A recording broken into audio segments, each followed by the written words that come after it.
There is a unique silence that lives inside a doctor's office. It's a heavy, sterile quiet that can swallow the sound from the world.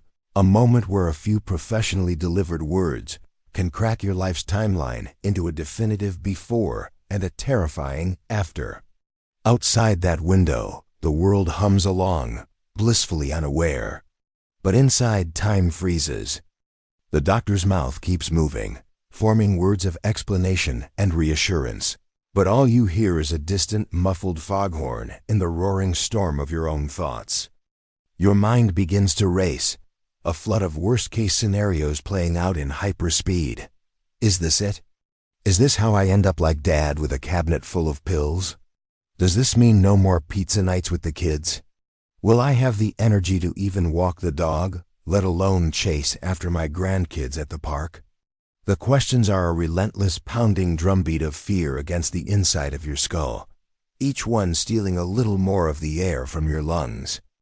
You walk out of that office in a daze, clutching a pamphlet about diabetes. It's just a glossy piece of paper, but it feels like it has the gravitational pull of a black hole, an anchor of dread dragging you down. The medical terms echo and ricochet in your mind. Prediabetes, type 2, high blood sugar, insulin resistance. Your imagination, now a cruel tormentor, paints a grim, colorless future filled with the constant prick of a needle and a joyless menu of steamed vegetables. You see a life of subtractions and limitations, a life where you are no longer defined by your passions or your personality, but by a single diagnosis. A life as a patient. If this chilling scene resonates with you, if you are holding that very anchor in your hand right now, I'm asking you to pause with me. Right here. Let's take one single conscious breath together. Inhale the present moment. And on the exhale, release just an ounce of that fear. Because the most fundamental truth, the bedrock upon which we will build your new reality, is this. A diagnosis is not your destiny. It is not a final judgment handed down from on high. It is a signal flare. It is a critical, timely message from your body, not of failure, but of a deep need for a new way of living, a new partnership. It is an invitation to become more attuned to your own biology than ever before, an opportunity to build a stronger, more vibrant future. And the most powerful tool you have to begin this journey is not found in a pharmacy, but in your own mind. It is knowledge. Welcome to the comprehensive Diabetes Masterclass here at Senior Health Lab. Our solemn mission is to systematically dismantle the fortress of fear and confusion that surrounds this condition. We are here to be your lighthouse in the chaotic storm of online misinformation, replacing scare tactics with science and fear with empowerment. In today's foundational video, we start at ground zero. We will make the term insulin resistance feel intuitive using simple, powerful analogies. We will draw bright, clear lines between type 1, type 2, and prediabetes. We'll explore why this condition becomes more common with age, not as a point of blame, but of biological understanding. And we'll officially meet Richard, whose journey from that cold office to a new reality of control will be our roadmap. My promise to you is this. By the end of this session, the frightening medical jargon will melt away, replaced by simple, actionable concepts. The suffocating feeling of being overwhelmed will yield to a liberating sense of direction. You will leave today knowing the first, most important steps to take back the controls of your health journey, starting now. So let's place that heavy pamphlet on the table, and let's begin our journey together, shall we? To truly conquer this condition, we must first understand our opponent. But this isn't a complex biochemical equation. It's a story about a magnificent city, a premium-grade fuel, and a very special key. Once you understand this simple narrative, the entire landscape of diabetes will make perfect, intuitive sense. This story begins every single time you eat a meal, transforming food into life itself. Your digestive system, a miraculous internal refinery, gets to work breaking down the carbohydrates from that meal, whether from a piece of fruit, a potato, or a bowl of pasta, into their most basic, usable energy form, a sugar called glucose. I want you to picture glucose as the highest grade, premium fuel that powers every single function in your body. Your brain, especially, is a ravenous consumer, demanding a constant, steady flow of glucose to power every thought. After you eat, this glucose fuel enters your bloodstream, which acts as a complex superhighway system, ready to deliver this precious cargo to every corner of your sprawling internal metropolis. Now imagine your body as this city, comprised of trillions of individual homes. These are your cells. You have muscle cell homes that need fuel to contract, allowing you to walk, lift, and dance. You have heart cell homes that need fuel to beat reliably, second after second. All of these trillions of homes are buzzing with activity, 24/7, and they are constantly crying out for that glucose fuel to keep their lights on and their internal machinery running smoothly. But there's a vital security measure in place. The glucose can't just barge in. Each and every cell home has a locked door, a specialized fuel port designed to precisely control what gets inside. To open that door, the glucose absolutely needs a key. That key is the master hormone, insulin. The moment your body senses that rush of glucose fuel entering the bloodstream, it sends an urgent dispatch to a specialized factory located behind your stomach called the pancreas. The pancreas, our master locksmith, immediately gets to work, manufacturing millions of these tiny insulin keys and releasing them into the bloodstream to travel alongside the glucose. In a healthy, well-maintained system, it is a work of breathtaking elegance and efficiency. An insulin key arrives at a cell door. It slips perfectly into the lock, turns with buttery smoothness, the door swings open, and the glucose fuel rushes in to provide instant, life-sustaining energy. The cell is nourished and happy, and as a result, the amount of glucose remaining on the bloodstream highways stays within a safe, narrow, and healthy range. It is a perfect, self-regulating system of supply and demand, a biological masterpiece. But now we arrive at the heart of the problem. What happens over many years due to a complex interplay of your genetic inheritance, the natural aging process, and lifestyle factors like a diet high in ultra-processed foods? The locks on those trillions of cell doors begin to get rusty, stiff, gritty. This is the condition that your doctor calls insulin resistance, and it's the central villain in our story today. Now when that same perfectly good insulin key arrives at the cell door, it no longer glides in. It scrapes, it gets stuck. You have to jiggle it, force it, and push with all your might just to get the lock to budge. The mechanism groans in protest. Many doors, caked with rust, might not open at all, no matter how hard the key tries. The entire elegant, efficient process becomes slow, laborious, and profoundly inefficient, creating a system-wide crisis. This is exactly what is happening inside our friend Richard's body at this very moment. It is absolutely crucial to understand that in this initial stage, Richard is not lacking keys. In fact, his pancreas is probably working harder than ever before in his life, churning out even more insulin in a desperate attempt to overcome the resistance. The problem is not the key. The problem is the rusty, stubborn lock. This inefficiency creates two major problems that unfold simultaneously. First, all of that glucose fuel that is now locked out of the cells has nowhere to go. It's left circulating endlessly on the highways of your bloodstream, creating a massive, debilitating traffic jam. This is what your doctor measures on a blood test as high blood sugar or hyperglycemia. And this is no benign traffic jam. This is a destructive pileup. Over time, that excess sugar in the blood is sticky and abrasive, like liquid sandpaper. It relentlessly scrapes and damages the delicate inner lining of your blood vessels, especially the tiniest ones that feed your eyes, your kidneys, and the nerves in your feet and hands. This is the insidious, slow-motion origin point of the most feared long-term complications of uncontrolled diabetes. This is what we are fighting to prevent. Meanwhile, back at the factory, the second crisis is escalating. The pancreas senses this massive glucose gridlock and panics. Its internal alarms are blaring. It thinks, the traffic jam must mean we have a key shortage. We need more keys.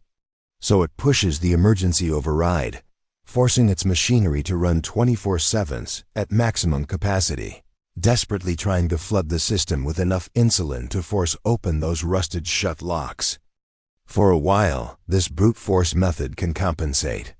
The pancreas's heroic extra effort keeps the system from collapsing.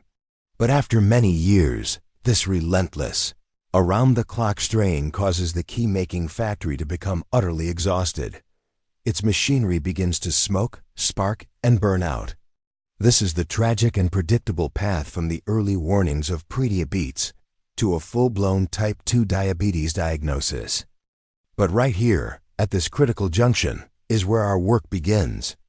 Because the most hopeful, most powerful truth of this entire masterclass is that this is not a one-way street. We can intervene. We can provide our bodies with the precise tools needed to polish off that rust, to oil those locks, and to make the entire, beautiful system run smoothly once again. And it all starts with knowing exactly where you stand. Understanding the rusty lock story is the secret decoder ring that finally clarifies the confusing world of diabetes. The word itself is often used as a single scary label, but in reality, it's an umbrella term for distinct conditions with vastly different causes. Knowing which one we're talking about is absolutely essential. Let's use our lock and key story to make these differences crystal clear once and for all. First, let's discuss type 1 diabetes. This is a no keys problem. It is the least common form, accounting for only about 5 to 10% of all cases, but its mechanism is important. Type 1 is an autoimmune disease. This means it's a tragic case of mistaken identity. The body's own immune system, which is designed to be its loyal protector, gets confused. It incorrectly identifies the insulin-producing beta cells in the pancreas, our key factory, as dangerous foreign invaders. The immune system then launches a relentless, overwhelming attack, systematically destroying these vital cells. Over time, the key-making factory is damaged so severely that it's forced to shut down production completely. It can no longer produce any insulin keys at all. It is critical to understand that type 1 diabetes is not caused by diet or lifestyle choices. It is a biological lightning strike, often developing in childhood or young adulthood, and at present, there's no way to prevent it. Because the body has zero keys of its own to unlock its cells for life-giving fuel, the only possible treatment is to provide those keys from an outside source. That's why individuals with type 1 diabetes are dependent on insulin, either through multiple daily injections or a sophisticated insulin pump for their entire lives, simply to survive. They are manually and heroically doing the job their pancreas can no longer do. Now let's turn our full attention to type 2 diabetes. This is the most common form by far, accounting for over 90% of all cases, and it's the primary focus of our series. In our analogy, this is the rusty locks problem. Here, the key-making factory, the pancreas, is still working. In the early stages, as we learned, it's often working in frantic overdrive, producing a huge number of insulin keys. The core problem lies at the cell doors. The locks have become resistant.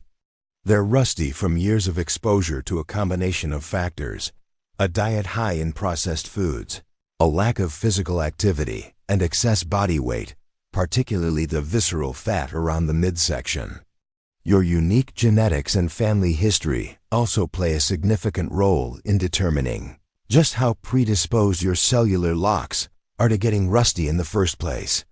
This condition develops slowly, a slow-motion crisis over many years. This gradual process of the locks getting rustier and the pancreas getting more tired is key. Because it is so closely and deeply linked to lifestyle and environment, this also means that powerful, targeted lifestyle changes like the principles of nutrition and exercise we will cover in this series can be an incredibly effective tool to manage, improve, and in some cases, even put type 2 diabetes into remission. It is a condition we can actively fight. Finally, we arrive at the most critical, most hopeful, and most tragically misunderstood stage of all, prediabetes. This is the exact territory where our friend Richard finds himself, and perhaps where many of you watching today are, whether you know it or not. According to the CDC, more than 1 in 3 American adults has prediabetes. That's over 96 million people. The most shocking part? More than 80% of them have no idea. In our analogy, prediabetes is the sticky lock warning. Think about the front door lock on your own house. Prediabetes is that moment when you first notice the lock is getting a little sticky. It still works, you can still get in, but you have to jiggle the key just right. You have to push on the door a little to get it to latch. It's a clear, undeniable warning sign that if you don't take a moment to clean it and oil it, it's eventually going to rust shut completely. This is precisely the moment where Richard is. He is standing at his body's door with a sticky lock, and he has a choice. He can ignore this clear warning sign, continue on as before, and wait for the lock to jam completely, leading to an inevitable type 2 diabetes diagnosis. Or he can see this moment for what it truly is, a gift, a golden opportunity. A crossroad with a brightly lit sign pointing towards a healthier future. I want to be perfectly, emphatically clear about this. A diagnosis of prediabetes is not a diagnosis of a disease. It is a diagnosis of a window of opportunity. It is your body's way of sending up a flare, a powerful, loving warning signal, giving you the chance to turn the entire ship around. Landmark clinical trials, like the Diabetes Prevention Program, have proven that with meaningful lifestyle changes you can prevent or delay progression to type 2 by over 50%. And for older adults, the news was even more spectacular. For those over the age of 60, dedicated lifestyle changes reduced the risk of developing type 2 diabetes by an incredible 71%. This is, without a shred of exaggeration, one of the most powerful opportunities you will ever be given to fundamentally change your health destiny. It is the moment where you can step in and say, I hear the warning, I understand the message, and I am taking action. Let's address the elephant in the room, the question that is likely echoing in Richard's mind. I've lived my whole life without this problem. Why now, at 69? It's a fair, logical, and deeply human question. It can feel like your body, once a trusted ally, is suddenly betraying you. But I want to assure you, what's happening is not a betrayal. It's a predictable, and therefore manageable, consequence of the normal physiological shifts that come with aging. Understanding these changes is not about making excuses or assigning blame. It's about creating a smarter, more targeted strategy for this new chapter of life. Let's look at the 3 main factors. The first, and perhaps most significant factor, is the natural change in our body composition, specifically the loss of our precious muscle mass. This process, called sarcopenia, begins after the age of 30, when the average adult can lose 3 to 8% of their muscle mass per decade. This process accelerates significantly after the age of 60. So what does your bicep have to do with your blood sugar? Absolutely everything. Think of your muscles as giant, thirsty sugar sponges. They are the primary place your body stores excess glucose after a meal, pulling it safely out of the bloodstream to be used for future energy needs. The more lean muscle mass you have, the bigger, thirstier, and more effective your sponges are. Let's use an analogy. Imagine that in your 30s, you had a large bucket filled with big, thirsty kitchen sponges. After a big meal, let's call it a downpour of glucose, you could just toss those sponges into your bloodstream, and they would soak up all the excess sugar almost instantly, keeping the water level, your blood sugar, perfectly stable and safe. But now, in your 60s or 70s, you still have the same bucket. But through the natural, quiet process of sarcopenia, it might only have half the number of sponges, and the sponges themselves are a bit smaller and less absorbent. Now, after that very same downpour of glucose from a meal, there's simply not enough sponge capacity to soak it all up effectively. The leftover sugar has nowhere else to go but to remain in the bloodstream, contributing directly to higher, more dangerous blood sugar levels. But here's the exciting, empowering news from the lab, and I want you to really hear this. Sarcopenia is not a one-way street. We can fight back. One of the most profoundly effective ways to build and maintain metabolically active muscle mass at any age, even into your 80s and 90s, is through resistance training. This is a topic we will dedicate an entire masterclass to later in this series, because it is that critically important for your long-term health. The second factor involves our metabolism and, more importantly, how and where our body stores fat. It's true that our basal metabolic rate, the number of calories your body burns just to stay alive at rest, naturally declines as we age. This is partly due to that loss of muscle we just discussed, since muscle is very metabolically active tissue. It burns a lot of calories even when you're just sitting on the couch reading a book. But more importantly, where our body decides to store fat begins to change. As we get older, particularly after menopause for women, our bodies tend to store less fat just under the skin, what we call subcutaneous fat, and more of it deep within our abdominal cavity, where it wraps itself around our vital organs like the liver and pancreas. This is called visceral fat, and it's a completely different and more dangerous beast. You should think of visceral fat not as passive, harmless storage, but as an angry, active, rogue endocrine organ. It's like a disruptive, unregulated factory that has set up shop in the middle of your city. It constantly pumps out inflammatory signals and substances called cytokines that directly interfere with insulin's job. This inflammation is like pouring gasoline on the fire of insulin resistance, making the locks on the doors of your cells even rustier. The final factor is one we must approach with the greatest empathy and absolutely no blame. It is the simple, cumulative impact of habits built over a lifetime. I want you to think of this like a slow, steady drip of water on a large, hard stone. One single drop of water has no visible effect. 1,000 drops have no visible effect. But over the course of 60 or 70 years, millions and millions of those drops can carve a deep, undeniable channel into that stone. The dietary patterns of a typical modern life, the regular sodas or sweet teas, the desserts after dinner, the preference for white bread over whole wheat, the convenience of processed foods, each one of those was a single tiny drop. In your 30s and 40s, your body's robust metabolism and large sugar sponges could easily handle those drops without any issue.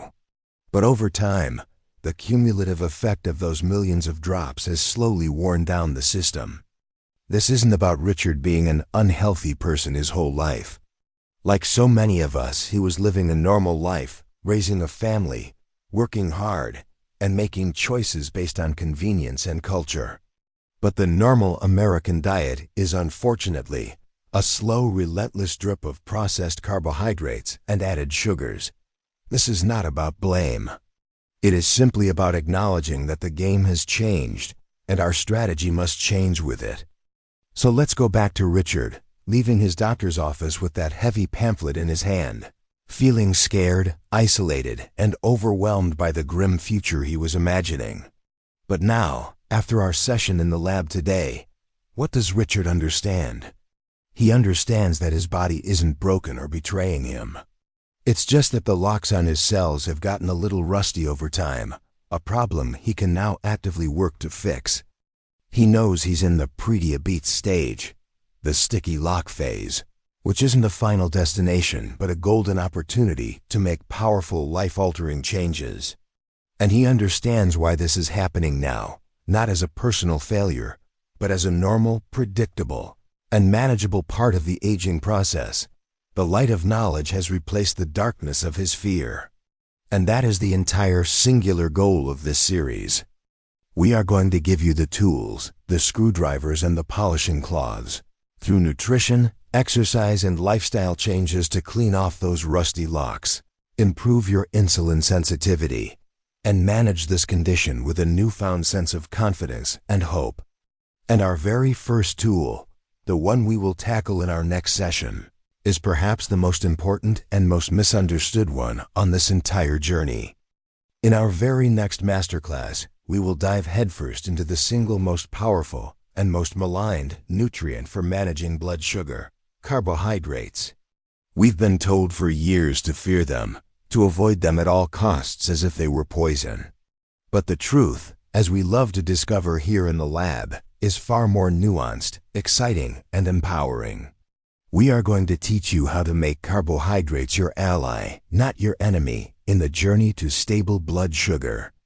Before we go, I want to speak directly to anyone watching who is feeling like Richard did when he first left that doctor's office. If you are feeling scared, isolated, or overwhelmed by the sheer volume of information and fear, please know that you are not on this path by yourself. You have found a community here. This channel, and especially the comment section below, is a safe space to ask questions, share experiences, and find support. So please, let us know in the comments if this explanation was helpful for you today. Let us know what your biggest moment was. Simply writing, "I understand the rusty locks," can be a powerful first step in taking back your control and beginning this new chapter. And please, subscribe to Senior Health Lab and hit that notification bell to join us for this entire masterclass. Let's walk this path together. We are in this together. Until our next session, stay curious and stay healthy.